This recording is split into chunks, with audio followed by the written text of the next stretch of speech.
What's up, YouTube? Just gonna upload a quick video here about my Toyota buggy I put together. It started life as a 1991 Toyota pickup truck, all stock, that I bought from a friend, and I started the modification shortly thereafter. Kind of give you a quick rundown of what I got here. It's got a FJ80 axles from a 1995 model Toyota Land Cruiser, front and rear. The front's a high pinion, 8-inch, 529 gears, Detroit locker, and the rear is a 9.5-inch ring and pinion that I welded the spiders up in because they don't offer a spool for this axle yet. The closest thing you could get was a 12-bolt mini spool for a GM, and wasn't real keen on that idea, so I just welded it up, and it's been good so far. The good thing about these axles is they have 4-wheel disc brakes, and the brakes are incredibly strong. Even with the 39.5-inch tires, it stops incredibly well. So I used the axles from the Land Cruiser, kept the stock engine, transmission, and transfer case. In the past, I have used dual transfer cases in some of my trucks, and this time just wanted to go a little bit different route. I don't really go slow as much as I used to. I kind of got more into hitting obstacles fast and things. So anyway, I used the rear springs, the rear factory springs off this 91 truck. I used those in the front, and I just added a few leaves to make it the correct spring rate for what I'm trying to do.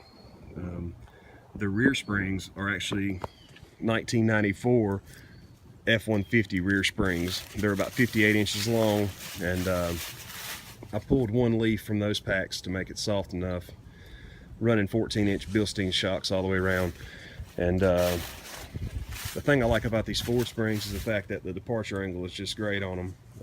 They don't have a whole lot hanging off the back, especially when you're running a pretty good sized tire. And also got offset spring perches in it where you can choose exactly where you want your axle to sit. As you can see here, the spring pin, you got 3 different choices as to where it sits, and that can either increase or decrease your departure or approach angle, or you can just leave it in the stock setting.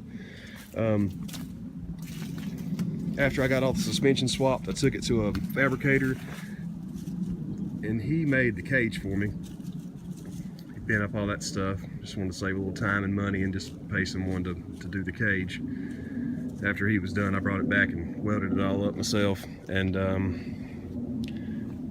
put Corbo seats front and rear in it, all with 4-point harnesses. Got to keep your occupants, or as I like to call instigators, happy and safe during your travels. So I retained the factory firewall in this truck for a number of reasons. Mainly for heat.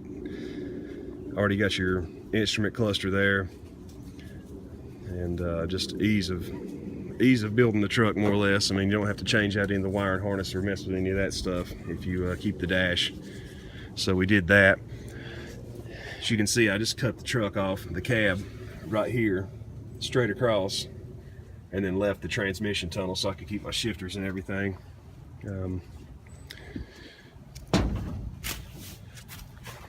The steering on the truck, I don't have full hydraulic on it quite yet. The wallet wouldn't allow that quite yet, so I'm just working with a little homebrew crossover setup here, and it works really good so far. The only trouble I have is that this steering box does not have enough throw to make it steer all the way back and forth, which some people may say is a good thing. That way you don't get your axle shafts in such a bind. If you're really crossed up and in a bind and you turn it real sharp, it's not as likely to break. But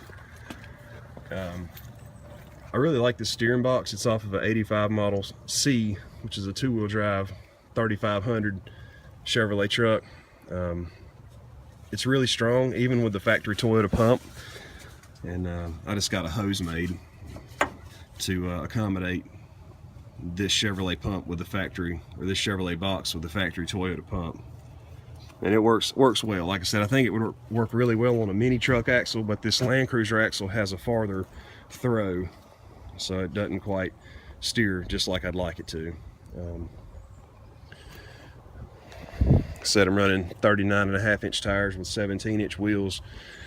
Haven't put any bead locks on it yet. Haven't really found a need for them. I can run these tires at about 3 or 4 pounds in the rear and 6 in the front, and it does just fine. Haven't rolled one off the bead yet.